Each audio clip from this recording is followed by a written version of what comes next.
Mari, ¿puedes decirlo? Mari, ¿puedes decirle a tu amigo de YouTube qué te ha parecido? Me ha parecido muy bien. Pasa que la primera hemos quedado durmiendo. Anda, Mari, este niño de Dios. Enséñaselo a la gente. Mira el niño Jesús. Qué bonito. Mira, pues fue año nuevo. Feliz año nuevo. Bye, bye, bye. ¿Y a vosotros dos qué os ha parecido el cante? A Sara, ¿a ti qué te ha parecido? ¿Eh? ¿A ti qué te ha parecido? Bien, al principio un poco, pero bien. Luego ya bien. ¿Alguien le está llamando? Dígame. Thank you. Después se me mail.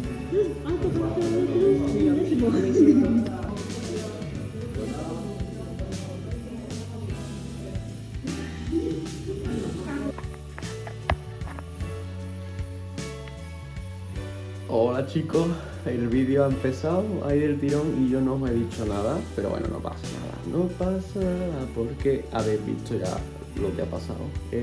Hoy he ido a un concierto de campanilleros, de Cantillana, creo que venía este grupazo y nada, hemos estado allí, bueno, antes fuimos a merendar, luego vamos a ir a ver el coro y luego he ido a misa, todavía no había pasado por allí. Y este es el penúltimo vlog más ya de este año.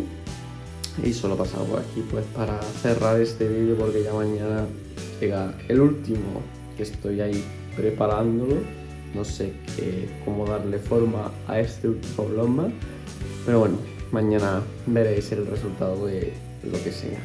Así que bueno, nos vemos mañana en el último vlog más de esta Navidad. Y no sabemos si ya habrá el año que viene o no, pero mañana os contaré.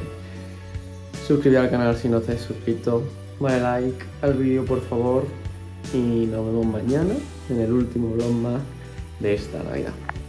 Chao.